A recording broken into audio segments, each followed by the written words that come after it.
Welcome to the debate. Today, we are staring into a mirror that's, well, it's 500 years old, yet it reflects our current reality with, I mean, terrifying precision. We're looking at the Sengoku Judai, the Warring States period of Japan, not as a history lesson, but as a survival manual for 2026. The central question is this. In an era of rapid AI disruption, crumbling legacy institutions, and frankly, market warfare, which operating system does a leader need to unify their kingdom? It really is the ultimate question of leadership structure. We're dissecting the strategies of Japan's three great unifiers, Oda Nobunaga, Toyotomi Hideyoshi, and Tokugawa Ieyasu. But, we aren't talking about katanas and castles. We're talking about the samurai OS. Is the path to victory found in the destructive innovation of the founder, the hyperscaling of the dealmaker, or the patient system building of the manager? I'm the advocate, and I'm here to argue that in 2026, we are living through a digital Sengoku period. The Ashikaga shogunate of the old economy is collapsed. The old rules are dead. The only way to survive is to adopt the founder mode of Oda Nobunaga, radical meritocracy, the destruction of legacy systems, and speed above all else.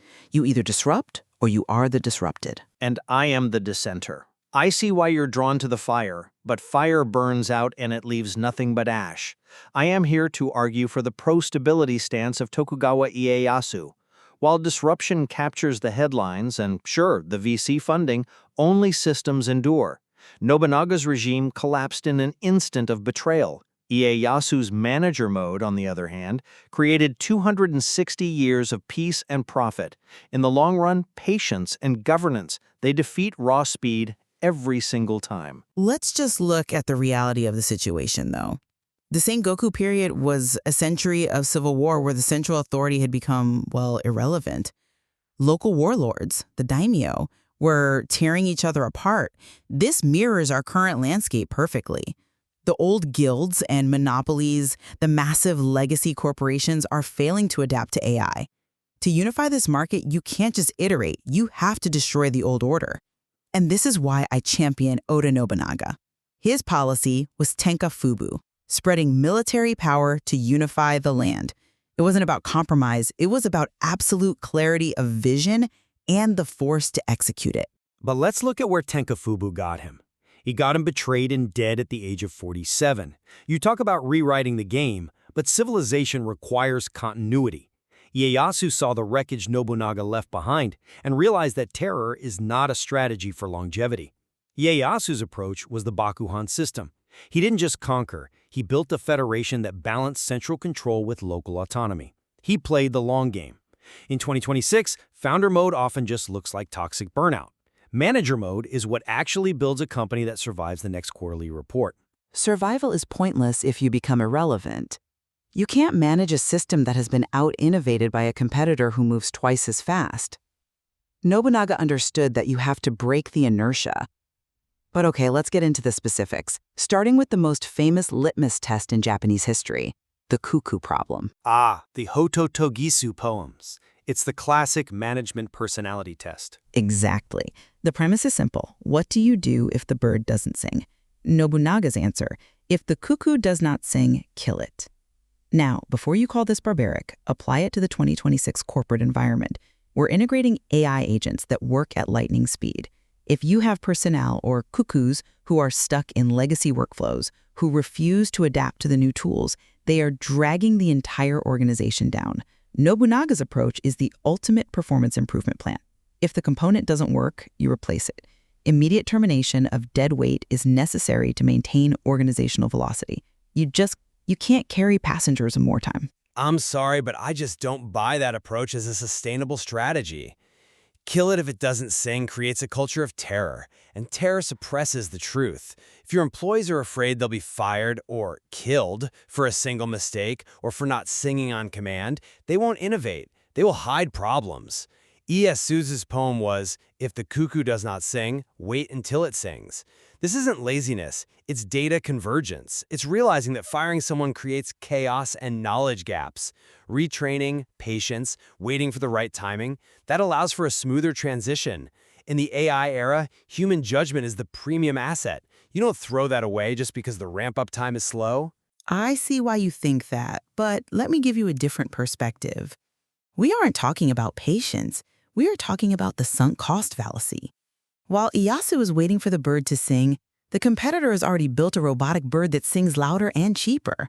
There is, of course, the middle ground, Toyotomi Hideyoshi's approach. If the cuckoo does not sing, make it sing. Persuasion, incentives. But ultimately, in a high-stakes pivot like the one we are in now, you usually face a binary choice. Do you cut the cord, or do you bleed out waiting? Nobunaga chose velocity. And that velocity drove him straight into a wall. But let's set aside the poetry and look at the hard economics. You champion Nobunaga as the founder, but his real contribution wasn't just violence, it was structural disruption. Absolutely. This is where the Samurai OS becomes a blueprint for modern disruption. Nobunaga looked at the economy of his time and saw it was choked by exclusive trade guilds and monopolies protected by temples and nobles. They controlled the markets, set prices, barred entry. Sound familiar? It's every gatekeeper industry today. Nobunaga implemented Rakuichi, free markets, and open guilds. He abolished the monopolies, he lowered barriers to entry, he let anyone do business in his castle towns. He effectively disrupted the app store monopolies of the 16th century to create an open platform. This massive deregulation unleashed an economic boom that funded his war machine. That is a compelling argument for deregulation, but have you considered the social cost of that disruption? He didn't just deregulate, he dismantled the social fabric. He also enforced Hainobunri, the separation of warriors and farmers. Before this, samurai were part-time soldiers who went home to farm during the harvest. Nobunaga said, no, you are a soldier 24/7. He created a professional standing army, which gave him a massive productivity advantage. While his enemies were harvesting rice, Nobunaga was drilling with the arquebus, the matchlock guns. He was the ultimate early adopter. He took a piece of tech that traditionalists mocked as un-samurai and integrated it at scale. The Battle of Nagashino in 1575, where his rotating volley fire just decimated the Takeda cavalry, was the triumph of technology and professionalization over tradition. In 2026, this is a company moving from amateur usage of AI tools to a fully integrated 24/7 AI workflow. It was efficient, yes, but let's talk about the high talent density Nobunaga insisted on. He ignored lineage. He promoted a sandal bearer like Hideyoshi to a general. Radical meritocracy.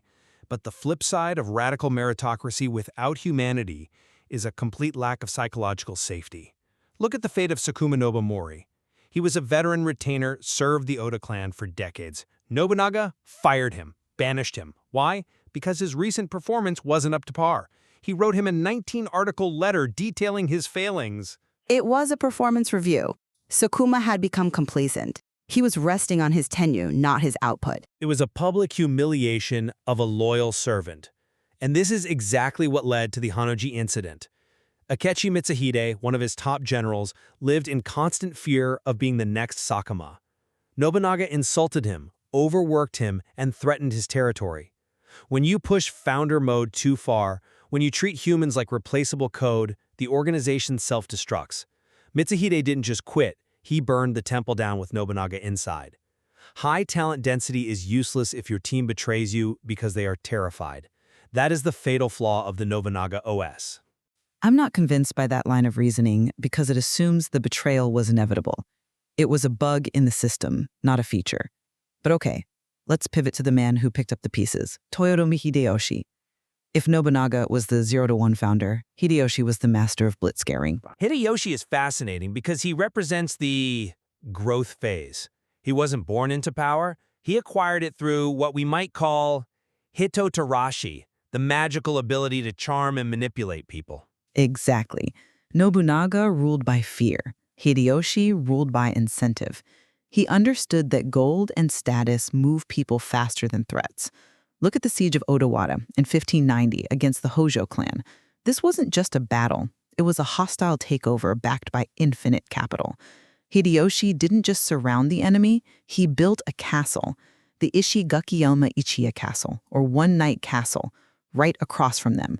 He did it in secret, chopping down the trees in front of it in a single night to reveal a finished fortress. It was psychological warfare. It was a display of overwhelming logistics. It broke the Hojo's will to fight. It's the equivalent of a startup raising a massive mega round of funding and displaying it to competitors to say, we have more resources than you can imagine, surrender. And he didn't stop there. He used the Golden Tea Room, a portable tea chamber covered in gold leaf, to dazzle his subordinates and rivals. It was pure branding. He was the Steve Jobs of the Sengoku period, understanding that the projection of power is power itself. But there is a fragility to blitzscaling.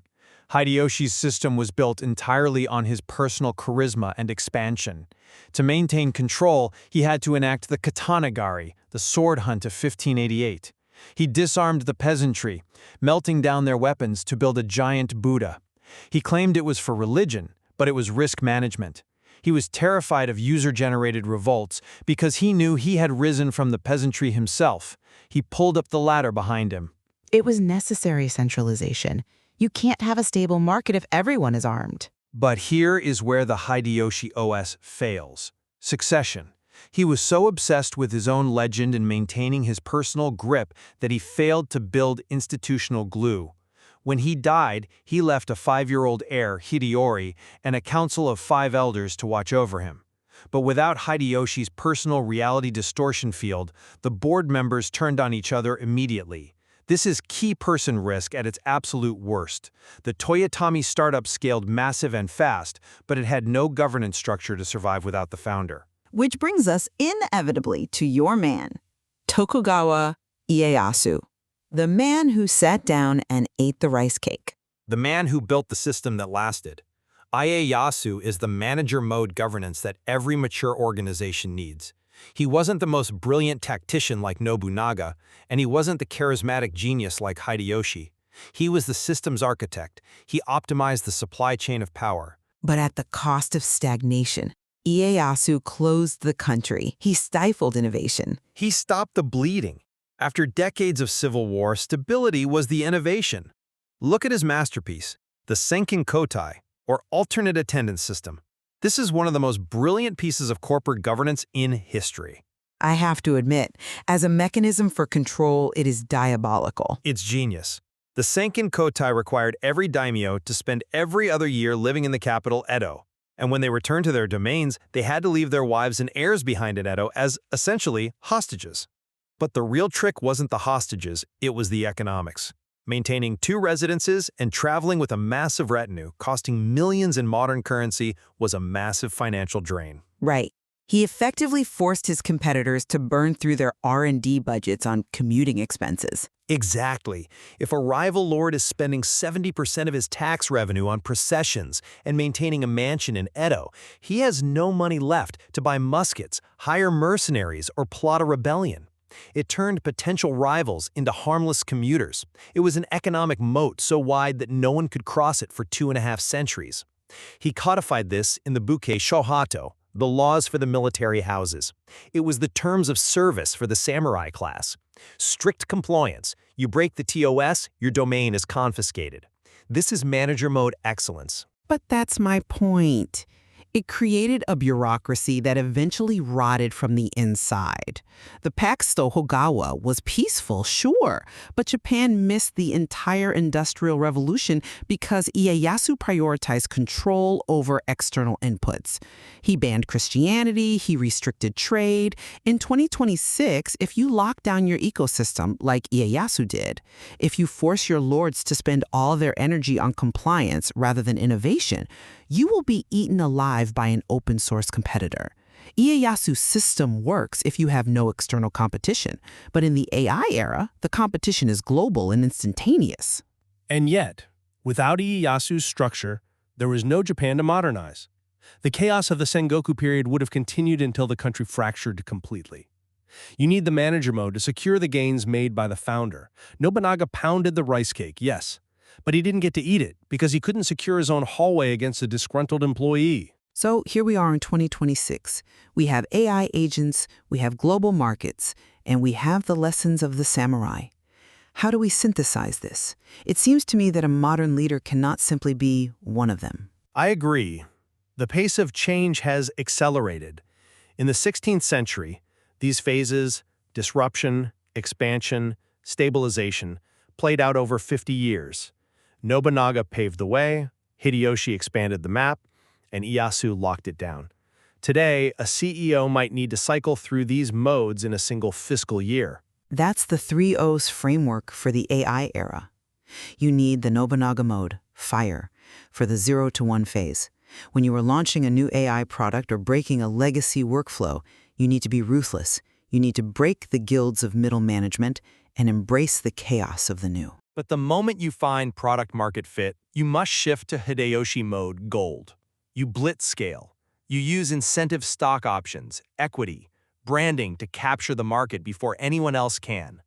You use the one-night castle strategy to show overwhelming momentum. And then? Then you must inevitably shift to Ieyasu mode time. You cannot run a trillion-dollar company in founder mode forever. We see this with the founder mode debates today. Paul Graham talks about founders staying involved, which is Nobunaga. But eventually, you need Sankin Kotai. You need systems that function without the founder's direct intervention. You need to decentralize the risk while centralizing the loyalty. The challenge is that most leaders have a default setting. I am naturally a Nobunaga. I see a wall, I want to blow it up. And I am naturally in Ieyasu. I see a wall, and I want to calculate the structural integrity and build a gate with a toll booth. The successful organization of 2026 needs to identify where it is in the cycle. If you are a startup acting like Ieyasu heavy compliance, slow decision-making, waiting for the cuckoo, you will die. You need fire. But if you are a mature enterprise acting like Nobunaga, constantly purging staff, creating a culture of fear, pivoting wildly every week, you will burn out. You will have your own Honoji incident. The cuckoos will not only stop singing, they will attack you. It is worth noting that Ieyasu himself was a survivor of the Nobunaga administration. He saw the fire up close. He was allies with Nobunaga for years. He learned exactly what not to do. Precisely. He learned that while force can conquer, only legitimacy and structure can rule. He respected the emperor, he codified the class system, he made the system bigger than himself. Nobunaga wanted to be a god on earth. Ieyasu was content to be the shogun, the general who actually ran things. Though I still maintain that without Nobunaga's initial destruction of the Ashikaga shogunate and the religious monopolies, Ieyasu would have remained a minor provincial lord. The destroyer paves the way for the builder. In the AI era, we are currently in the destruction phase. We are seeing code replace middle management. We are seeing creative industries upended. This is Tenka Fubu. We are in the chaos. We are. And in the chaos, the temptation is to be ruthless. But remember the lesson of the Hata Togasu. The bird that sings is the one that survives.